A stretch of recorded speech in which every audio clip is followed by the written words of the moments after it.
together and started talking. Cousin Billy would take me walking.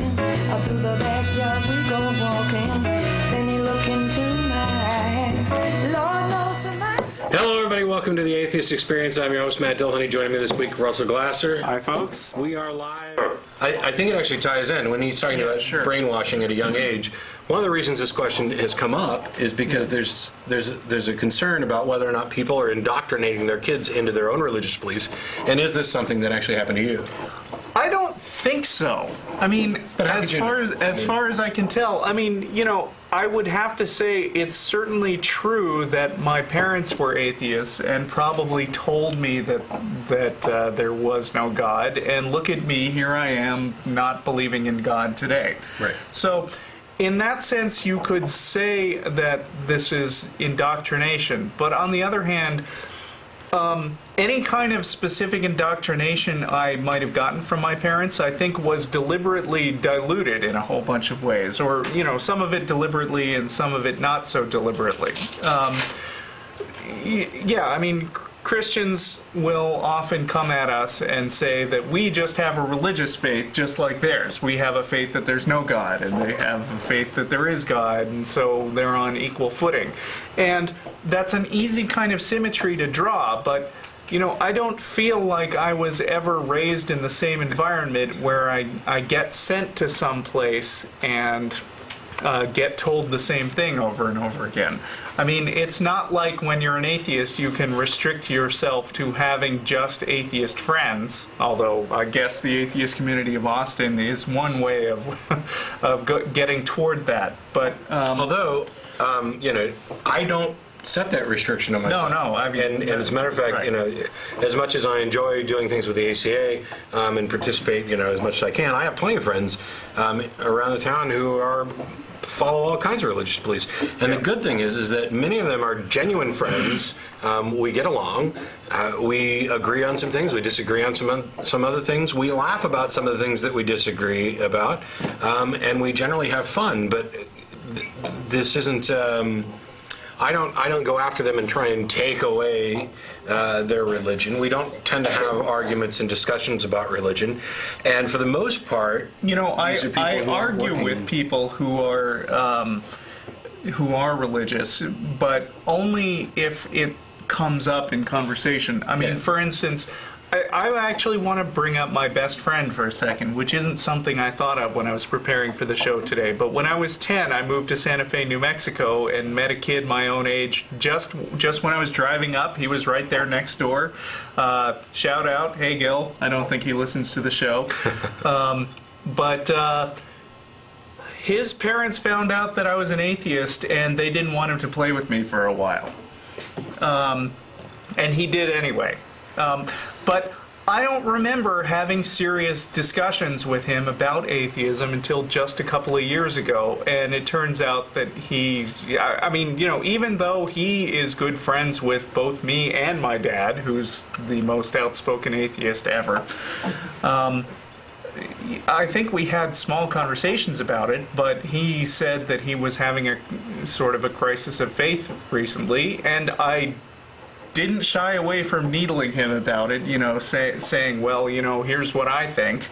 And I think he's moved more away from belief. But I want to say that I didn't corrupt him the way his parents were afraid I would when we were kids. In fact, when we were kids, he actually egged me on to shoplift something. And I'll own up to it right now. I pocketed some gum, and I felt terrible about it, and that's the only shoplifting I've done in my life. And it was because of my Catholic friend. So, hey again, he's grown up into a fine, upstanding citizen. But yeah, I would have to say that you do get a lot of paranoia about what the atheist is going to do. A lot of assumption that they're going to indoctrinate you into whatever weird, crazy atheist beliefs you have, which is kind of a natural assumption considering that's what they would do.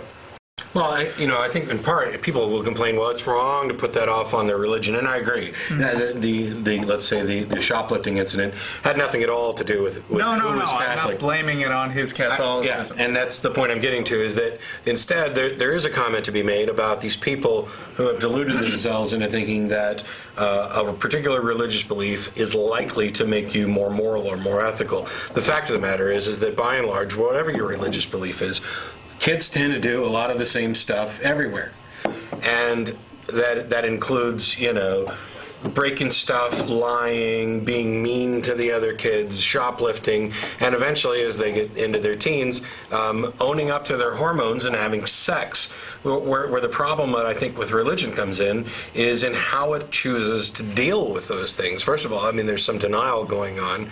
I'm sorry, but if you happen to think that, for example, stripping is immoral, or doing adult films is immoral, then I wonder why so many of the girls that I've seen have crosses on their neck. Don't blame all of the problems in the world on people who don't believe, or a lack of morality that's caused by disbelief. The fact is that people are generally moral and immoral at the same rates across the board. And if anything, and I don't claim this as a guaranteed fact, but if anything, there's an impetus for atheists to be more morally correct in some ways. Now, I disregard the notion of sin, and I don't for a moment feel guilty about my thoughts, that thoughts could possibly be a crime, or that I could offend some creator of the universe by doubting him, or thinking that perhaps he doesn't exist. I also disregard a lot of other things that different religions say are sins, and I tend to look at it as, what do you do that harms other people, as being the main thing. Right. But even within the scope of a kind of Christian-based society and the morals that we do there, I think you'll find that there's been some discussion about whether or not atheists are underrepresented in prison. I don't find those statistics particularly fair. But what I will say is, this is something Chris and I talked about the other day. Yeah. That there's a good reason for atheists to actually be more moral. For example, I tend not to flip people off going down the highway when they've cut me off and pissed me off, because I'm an actual driving advertisement for atheism. So I take extra steps to try and make sure that I'm the best representative I can be. Well, Christians would probably say the same thing. They have to show the faith is. They have to. Oh, I don't know the lingo, but they say something just like that, where they want to be good representatives of the faith. And I think that in general, most of them probably do. But what we're really saying in both cases is that we are actively working against our own nature in order to represent ourselves in a positive way to other people. What I think we need to start recognizing is, what exactly is our nature? When should we work in opposition to it? When should we embrace it and finally say, you know what, that's not a bad thing. They're not actually hurting anybody.